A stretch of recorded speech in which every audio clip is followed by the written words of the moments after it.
마태복음 1장 1절에서 17절 말씀 우리 한 목소리로 읽겠습니다. 아브라함과 다윗의 자손 예수 그리스도의 계보라. 아브라함이 이삭을 낳고 이삭은 야곱을 낳고 야곱은 유다와 그의 형제들을 낳고 유다는 다말에게서 베레스와 세레를 낳고 베레스는 헤스론을 낳고 헤스론은 람을 낳고 람은 아비나답을 낳고 아비나답은 나손을 낳고 나손은 살몬을 낳고 살몬은 라합에게서 보아스를 낳고 보아스는 룻에게서 오벳을 낳고 오벳은 이새를 낳고 이새는 다윗 왕을 낳으니라. 다윗은 우리아의 아내에게서 솔로몬을 낳고 솔로몬은 르호보암을 낳고 르호보암은 아비야를 낳고 아비야는 아샤를 낳고 아사는 여호사밧을 낳고 여호사밧은 요람을 낳고 요람은 우시야를 낳고 우시야는 요담을 낳고 요담은 아하스를 낳고 아하스는 히스기야를 낳고 히스기야는 므낫세를 낳고 므낫세는 아몬을 낳고 아몬은 요시야를 낳고 바벨론으로 사로잡혀 갈 때에 요시야는 여고냐와 그의 형제들을 낳으니라. 바벨론으로 사로잡혀 간 후에 여고냐는 스알디엘을 낳고 스알디엘은 수룹바벨을 낳고 수룹바벨은 아비웃을 낳고 아비웃은 엘리야김을 낳고 엘리야김은 아소르를 낳고 아소르는 사독을 낳고 사독은 아킴을 낳고 아킴은 엘리웃을 낳고 엘리웃은 엘르아사를 낳고 엘르아살은 mat단을 낳고 mat단은 야곱을 낳고 야곱은 마리아의 남편 요셉을 낳았으니 마리아에게서 그리스도라 칭하는 예수가 나시니라. 그런즉 모든 대수가 아브라함부터 다윗까지 14대요 다윗부터 바벨론으로부터 사로잡혀 갈 때까지 14대요 바벨론으로 사로잡혀 간 후부터 그리스도까지 14대더라. 아멘. 금방 읽은 것처럼 마태복음 1장 1절은 이렇게 시작하죠. 아브라함과 다윗의 자손 예수 그리스도의 계보라 시작합니다. 계보는 족보라는 뜻입니다. 그래서 쭉 아브라함부터 시작되는 족보가 기록되어 있죠. 제가 마태복음을 볼 때마다 의문인 게 도대체 왜 마태는 이 긴 족보를 자신이 기록하는 마태복음서의 첫 시작에 기록해 둔 것일까라는 겁니다. 왜 그러냐 하면 지금 우리가 같이 읽어봐서 알지만 이제 보통 이제 곧 새해가 되잖아요. 새해가 되면 올해는 성경 일독을 한번 해볼까 이렇게 생각하고 그러면 구약은 좀 어려울 것 같단 말이죠. 그래서 어떻게 갑니까? 신약으로 갑니다. 그러면 신약을 마태복음부터 읽으려고 하죠. 그래서 마태복음부터 시작하자마자 뭐가 나와요? 족보가 나와요. 누가 누구를 낳고 누가 누구를 낳고 누가 누구를 에이 올해는 아닌가 보다. 이게 뭐예요? 이렇게 하는 경우가 많거든요. 하지만 성경에 기록되어 있다면 그것도 제일 먼저 기록되어 있다면 그건 중요한 내용이라는 의미일 테고 또 그렇게 기록한 분명한 의미와 목적과 뜻이 있다는 의미겠죠. 그러면 그게 뭘까? 오늘은 그걸 생각해 보려고 하는 겁니다. 마태복음을 기록한 마태는 어떤 목적과 뜻으로 복음서의 첫머리에 예수님의 족보를 기록했을까요? 먼저 그것을 알기 위해서는 마태복음이 왜 기록되었는가를 생각해 봐야 해요. 마태복음을 기록한 마태는 유대인들을 향해서 예수 그리스도란 누구신가를 설명하고 싶어서 복음서를 썼습니다. 그러면 이 족보가 그 맨 처음에 기록되었다는 것은 예수님이 누구신가를 설명하는데 이 족보가 반드시 필요했다는 의미겠죠. 예수님의 제자였던 마태는 예수 그리스도란 누구인가를 설명하기 위해서는 이 족보를 기록하는 것이 아주 중요하고 이 처음에 해야 한다라고 생각한 겁니다. 왜요? 이게 유대인들을 위한 복음서거든요. 유대인들은 수천 년 동안 메시아를 기다려왔죠. 그리고 그 메시아는 유대인들의 기대 속에서 그 메시아는 다윗의 자손이어야 했습니다. 그러니까 마태는 그런 유대인들에게 예수님이 너희들이 수천 년 동안 기다려온 메시아다라는 것을 설명하고 증명하려는 거고 그것을 위해서는 이 족보가 필요했다는 겁니다. 그러면 우리는 이 족보를 보면서 뭘 배울 수 있겠습니까? 예수님이 누구신가? 예수님이 왜 이 땅에 오셨는가를 확인할 수 있다는 거죠. 먼저 우리말 성경에서는 아브라함과 다윗의 자손 예수 그리스도의 계보다라고 되어 있지만 이걸 원어의 어순대로 하면 족보다 예수 그리스도의, 그럼 여기까지는 알겠죠? 예수 그리스도의 족보다 이렇게 되죠. 그런데 다윗과 아브라함의 자손으로 시작합니다. 그러니까 다윗과 아브라함의 자손 예수 그리스도의 족보다 이렇게 시작하는 겁니다. 그러니까 다윗이 아브라함보다 먼저 나오는 거죠. 그러니까 이건 의도적인 배치예요. 아까 말씀드렸죠? 유대인들이 메시아는 누구의 자손이라고요? 다윗의 자손이에요. 그러니까 예수님을 설명할 때 다윗이 더 중요했다라는 의미인 거죠. 그래서 1장 17절에 보면 그런즉 모든 대수가 아브라함부터 다윗까지 14대요. 다윗부터 바벨론으로 사로잡혀 갈 때까지 14대요.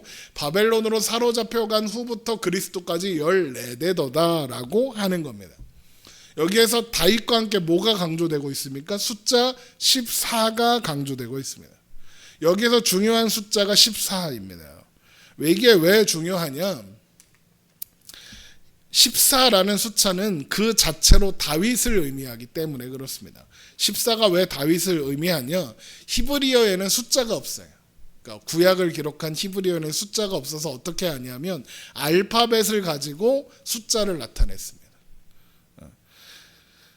그래서 다윗은 히브리어로 달렛, 와우, 달렛, 그래서 다윗이거든요. 그런데 이거 영어 알파벳으로 하면 DVD예요. 어쨌든 이것이 의미하는 숫자는 달렛, 와우, 달렛의 위치를 보면 4, 6, 4예요. 합치면 14가 되죠. 이런 식으로 숫자를 나타냈단 말이에요. 그러니까 14이라는 이 숫자 자체가 누구를 나타내는 거예요? 다윗을 나타내고 있다는 거죠.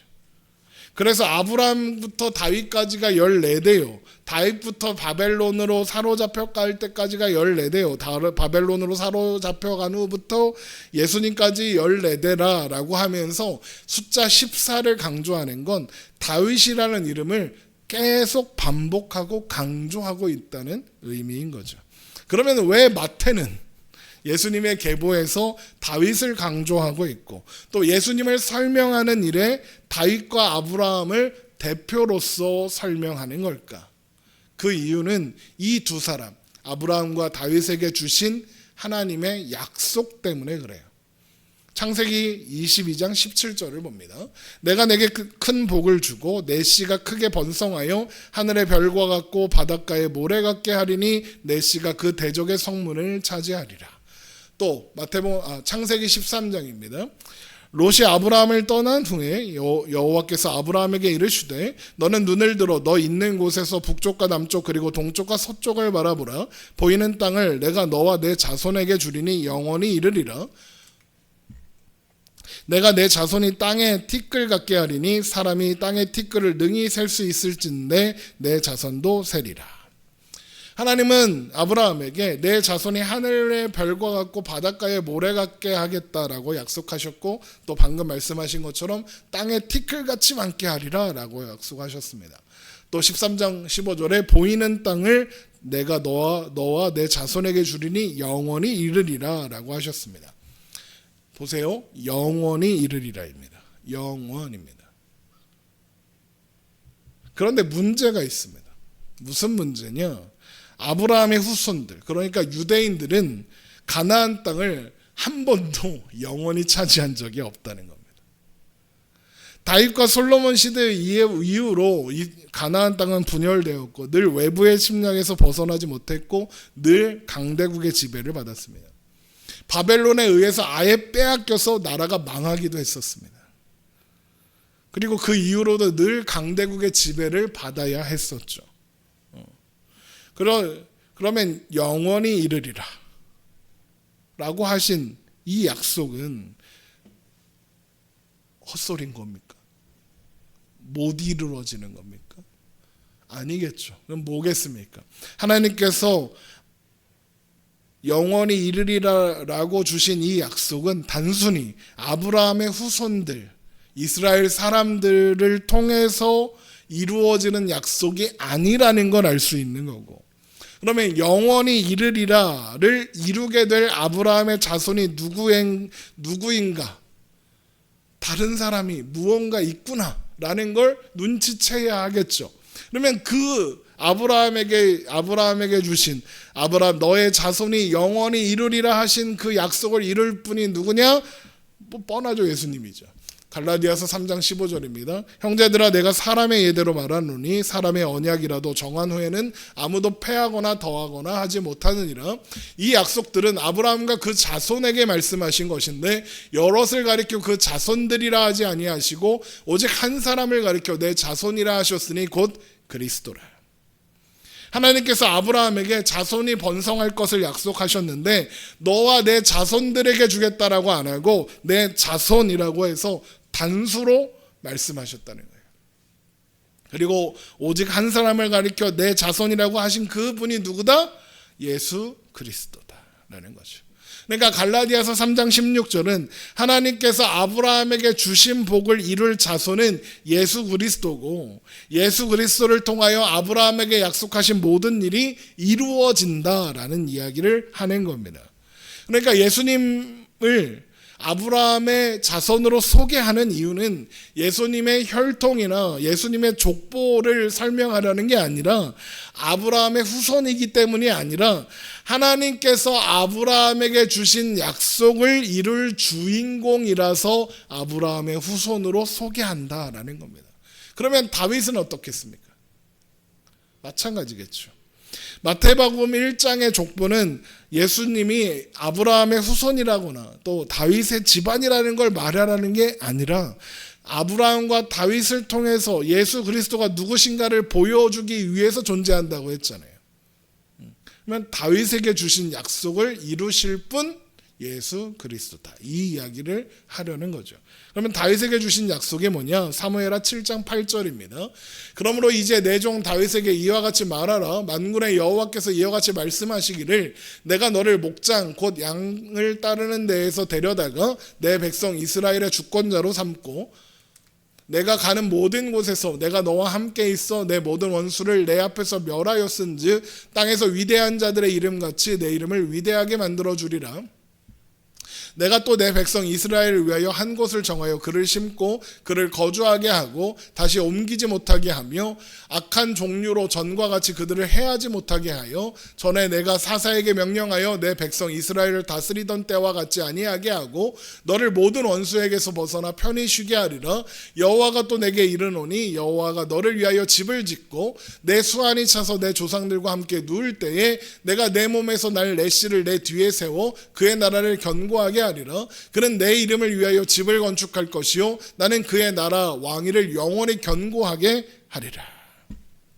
12절을 보면 다윗의 집안을 견고하게 할 것인데 다윗과 내 위가 견고하게 하리라가 아니라 내가 내 몸에서 날 내 씨를 내 뒤에 세워서 그의 나라를 견고하게 하겠다 그렇습니다. 그리고 영원히 견고하게 하겠다 그러죠. 그러면 1차적으로 다윗의 씨, 다윗의 몸에서 날 내 씨는 누굽니까? 솔로몬이겠죠. 그런데 솔로몬은 이스라엘 역사 가운데 가장 흥황한 가장 번성했던 시대의 왕이었고 또 그가 성전을 짓기도 했지만 그뿐이었습니다. 그가 죽으니까 나라는 둘로 나눠졌고 14대가 지나자 다윗 왕가는 바벨론 포로가 되어 멸망했습니다. 그리고 그 이후로는 다윗의 왕가가 제대로 회복된 역사가 없습니다. 포로가 되었다가 다시 나라가 회복되고 스룹바벨이 다시 나라를 했지만 그거 왕 아닙니다. 말이 왕이지 그냥 지방 총독입니다. 페르시아의 지배 아래 있었으니까요. 다시 나라가 잠깐 회복된 때도 있었습니다. 그런데 헬라에게 금방 망했고 지금 예수님이 태어날 당시에 이스라엘은 어떤 상태입니까? 로마의 지배 아래 있습니다. 그리고 이스라엘의 왕이 누굽니까? 헤롯입니다. 헤롯은 에돔 족속입니다. 다윗의 왕가가 아니라는 겁니다.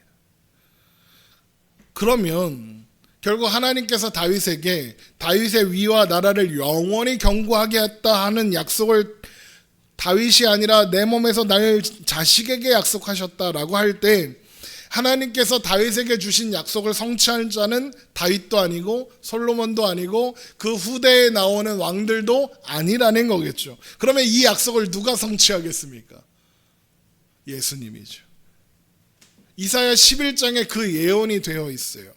이새의 줄기에서 난 쌍, 그 위에 여호와의 영이 강림하는 분, 오셔서 하나님 나라를 이루실 분, 그렇게 만민의 기치로 서사 열방이 그에게로 돌아오게 하실 영광스러운 다윗의 자손, 그분이 이룰 거예요.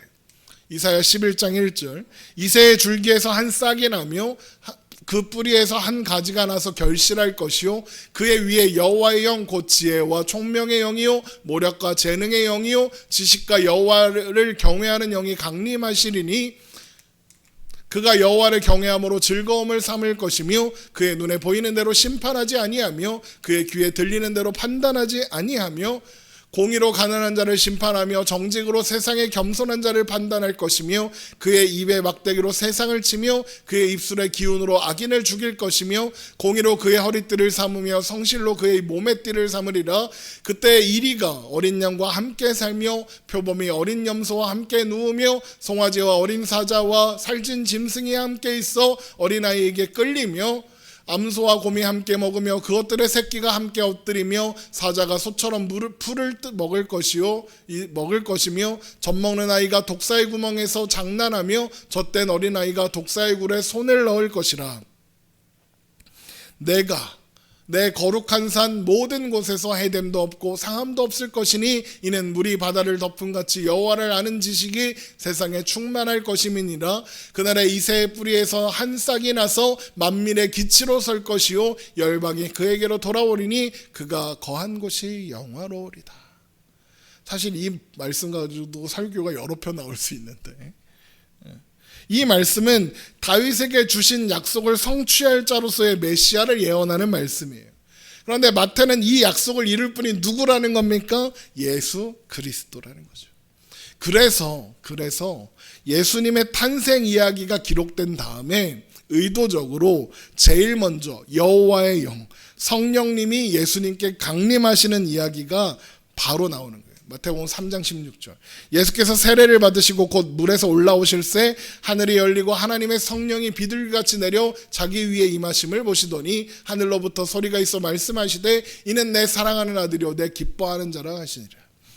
이사야의 예언이 성취되는 걸 마태복음이 보여주는 거예요. 예수님이 다윗의 자손인 예수님이 오셔서 이사야를 통해서 말씀하신 그 예언이 성취된 거다 이야기를 하는 거죠. 그러니까 족보는 아무 상관없는 거예요. 이 족보에서 중요한 건 하나님의 약속이라는 거죠. 그래서 마태복음 1장 16절을 보면 이 족보가 예수님이 어떻게 아브라함과 다윗의 혈통상 후손인가를 증명하는 게 아니라는 걸 알 수 있어요. 1장 16절 야곱은 마리아의 남편 요셉을 낳았으니 마리아에게서 그리스도라 칭하는 예수가 나시더라 입니다. 여기 뭔가 좀 이상한 걸 느끼셔야 돼요. 이 말씀에서 뭔가 다른 걸 발견하셔야 돼요. 뭐가 다르냐? 마태복음 1장의 족보를 보면 누가 누구를 낳고 할 때 아빠가 아들을 낳는 겁니다. 아브라함이 이삭을 낳고 이삭은 야곱을 낳고 야곱은 유다와 그의 형제들을 낳고 유다는 다말에게서 베레스와 세레를 낳고 베레스는 헤스론을 낳고 헤스론은 람을 낳고 이런 식으로 쭉 이어진단 말이에요. 그러면 당연히 예수님께 와서도 이게 족보라는 게 유효하려면 요셉은 예수를 낳고가 되어야 해요. 그렇잖아요. 그런데 예수님을 누가 낳았습니까? 마리아에게서 그리스도라 칭하는 예수가 나시니라입니다. 마리아가 낳았습니다. 뭐가 다른지 보이시나요? 엄마가 낳았습니다. 그럼 이게 무슨 의미일까요? 요셉이 예수님의 아빠가 아니라는 거예요. 우리 다 알잖아요. 요셉이 예수님의 아빠가 아니에요. 마리아가 성령으로 잉태했으니까 우리 다 알잖아요. 그런데도 예수님이 이 족보에 들어가요. 어떻게 그렇게 된 거죠? 예수님이 어떻게 이 족보에 들어갈 수 있었습니까? 예수님을 낳은 마리아가 요셉과 결혼했거든요. 그러니까 이 족보에 들어간 거예요. 그리고 또 뭐라고 하는지 보세요.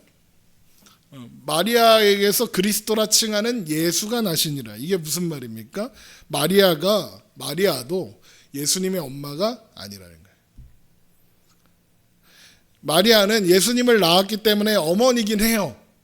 그런데 낳았으니까 어머니일 뿐 마리아는 예수님의 어머니가 아니라는 거예요. 그의 몸을 빌려 태어나셨을 뿐이다라는 거죠. 예수님께서 그녀를 통해 나신 것은 맞지만 예수님은 인간이 낳은 자가 아니고 이 세상 사람이 아니라는 거예요. 그러니까 사실 엄밀하게 따지자면 이 족보는 예수님의 출생과는 아무 상관이 없는 거예요. 그래서 제가 계속 이 족보는 예수님이 아브라함과 다윗의 자손이라는 걸 증명하려는 게 아니다라고 이야기하는 거죠. 그럼에도 불구하고 예수님이 이 족보에 들어가는 이유가 뭐라고 해요? 아브라함과 다윗의 자손, 바로 그 약속 때문입니다. 아브라함에게 하신 약속, 내가 내게 복을 주고 내 후손이 하늘의 별과 바다의 모래같이 하겠다를 성취하게 하는 그 자손으로, 또 다윗의 왕가를, 그 나라와 그 왕권을 영원하게 하는 일을 성취하는 주인공으로 예수님이 오셨다. 이걸 설명하려고 마태가 이 족보를 맨 앞에 놓고 있는 거예요. 그러면 하나님은 그래서 뭘 어떻게 하시겠다는 걸까요? 먼저 다윗에게 하신 약속, 내 자식에게 그 위와 그 나라를 견고하게 하겠다라는 약속을 하셨을 때 그 자식은 1차적으로는 솔로몬이죠. 근데 솔로몬이 무슨 뜻이죠? 샬롬이에요. 솔로몬이 샬롬이에요. 샬롬이 무슨 뜻이죠? 평화, 이런 뜻입니다. 이게 뭘 상징하냐? 하나님께서 약속하신 나라가 어떤 나라인가를 상징하는 거예요. 하나님께서 약속하신 나라는 어떤 나라? 영원한 그 나라는 어떤 나라? 솔로몬의 나라, 샬롬의 나라, 평화의 나라, 복의 나라, 평강의 나라라는 거죠. 그리고 그 나라를 이룰 분은 솔로몬이 아니라 예수님이신 거고요. 그런데 예수님께서 그 평화의 나라를 어떻게 세우시느냐? 대적을 물리치고 하나님을 반대하는 자들을 다 쓸어버려서 그 위에 군림하여 정복자로서 이루는 게 아니라, 하나님께서 아브라함을 본토 친척 아비집에서 불러내서 그의 자손을 하늘의 별과 같고 바다의 모래 같게 하겠다고 하신 것처럼 그 은혜와 긍휼과 사랑과 자비를 가지고 그의 백성들을 불러내요. 어둠 가운데 앉은 자들을 불러내요. 하늘의 별과 같이 바다의 모래같이 하다고 할 만큼 많이 불러내어 이 평화의 나라에 채우심으로써 세우시는 거예요. 정리해보면 이런 거죠. 예수님은 다윗의 왕권을 견고히 하며 다윗에게 한 약속을 이루사 하나님 나라를 이루실 분인데, 그 나라를 어떻게 이루시느냐? 심판과 형벌과 전쟁을 통해서 이루시는 게 아니라 하늘의 별과 같고 바다의 모래 같은 그 수를 채워 그 나라를 만들기 위하여 부르시고 용서하시고 구원하여 살려내기 위하여 오셨다라는 거예요.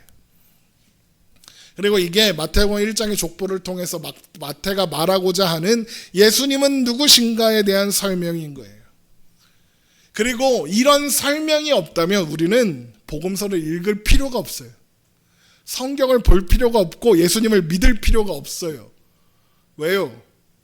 예수님께서 그저 다윗의 왕가를, 아브라함의 혈통상 자손들을 구원하고 그 나라를 재건하러 오셨다면 뭐하러 믿습니까? 우린 도망쳐야죠. 우린 정복 대상인데. 그러면 성경만큼 끔찍한 책이 어디 있습니까? 지금 이스라엘이 왜 전쟁을 맨날 하고 있습니까? 전 세계가 하지 말라는데. 이거 하려고 하는 거야. 이거 정복하려고. 하나님이 주신 약속을 지들이 이루겠다고. 그래서 그걸 시오니즘이라고 하는 거예요. 아무튼.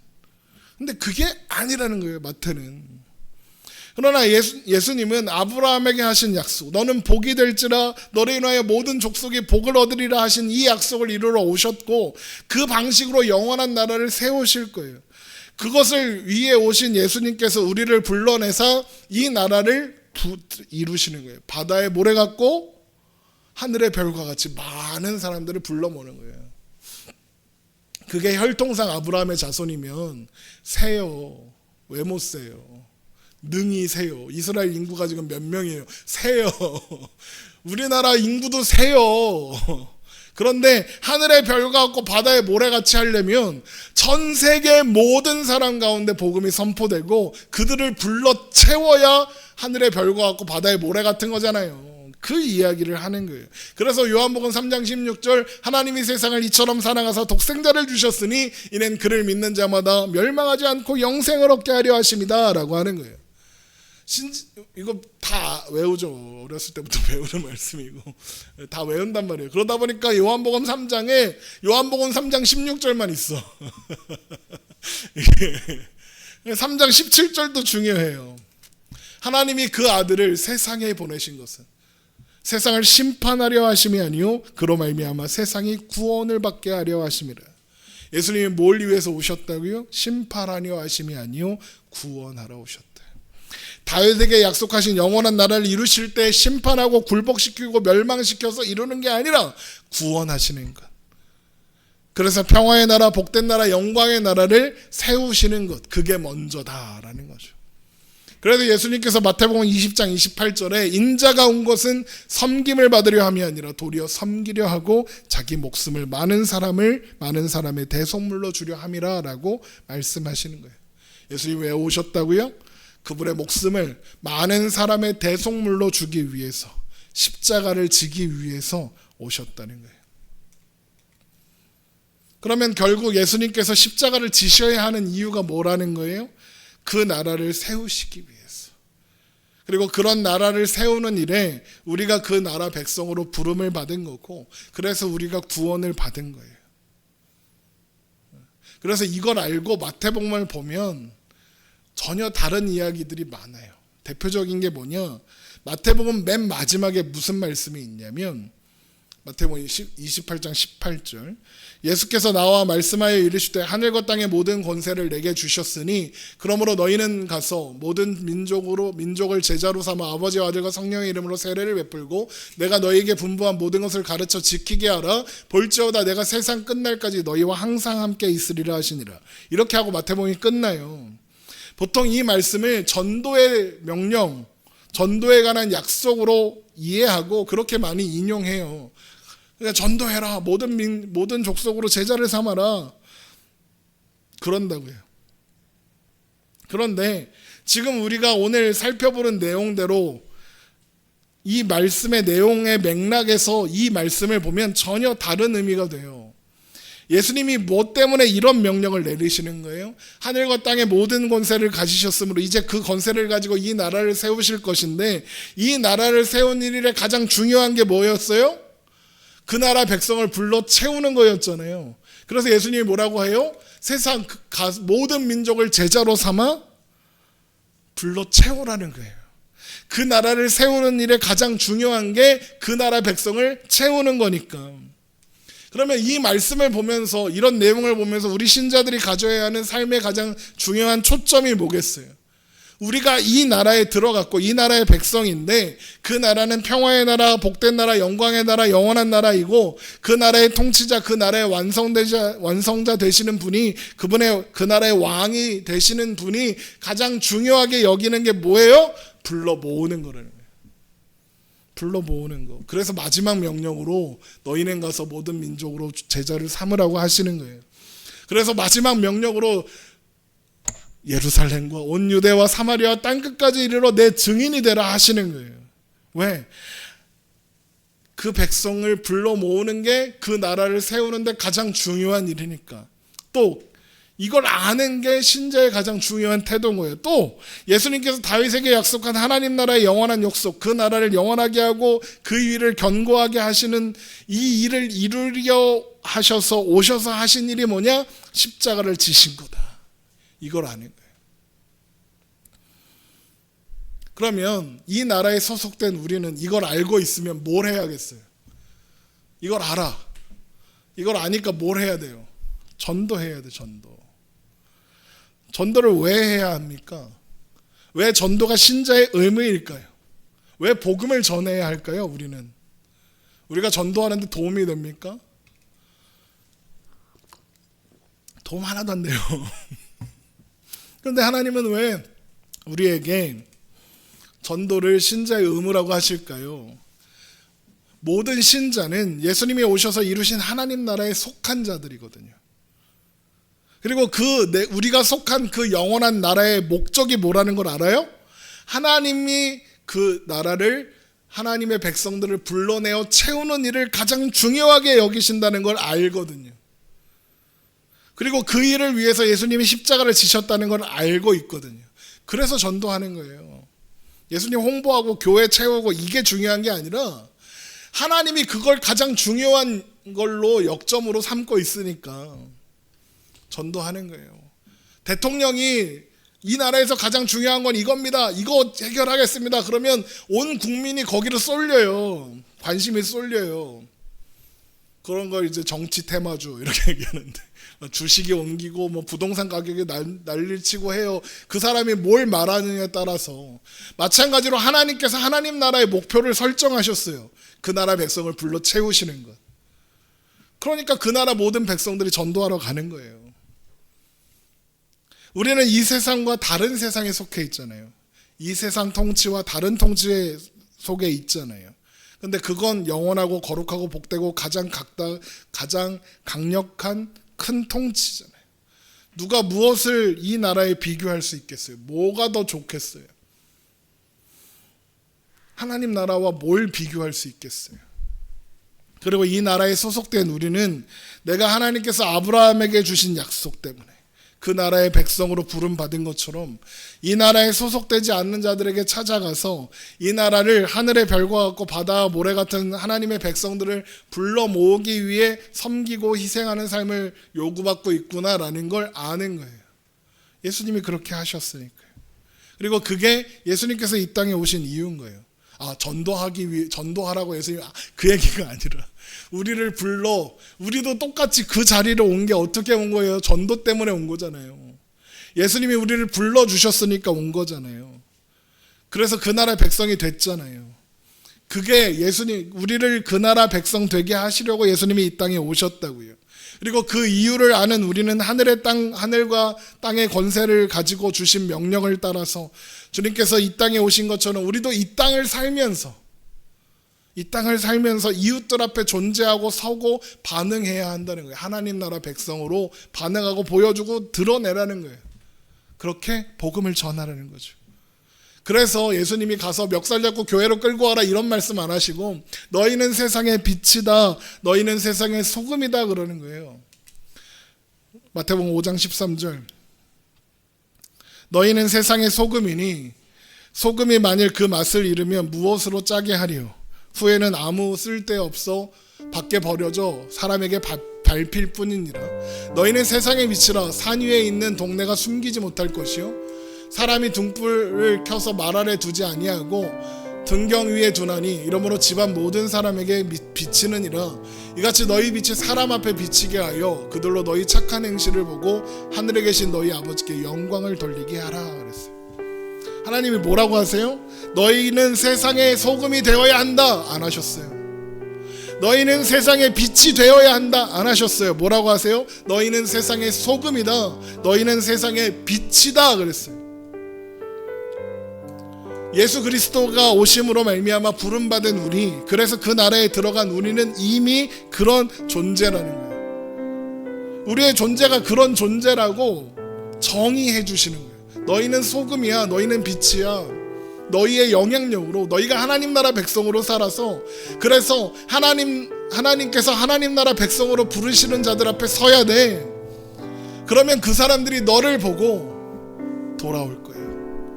그 사람들이 너를 보고 하나님의 부르심에 응답할 거야. 그래서 너희 빛이 사람 앞에 비치게 하여 그들로 너희 착한 행실을 보고 하늘에 계신 너희 아버지께 영광을 돌리게 하라 그러는 거예요. 가서 멱살 잡고 교회 와, 햄버거 사줄 테니까 교회 와, 이거 하라는 게 아니라 너희의 존재로 그 사람을 따숩게 하고 너희의 존재로 그 사람이 세상 살맛 나게 하고, 그러면 하나님이 돌아오게 하신다는 이야기를 하는 거예요. 그게 전도인 거예요.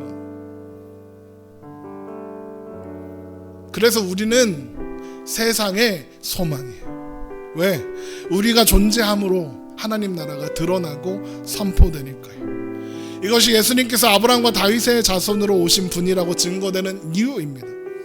이것을 잘 기억하는 대림절의 기간이 되기를 주님의 이름으로 축원합니다.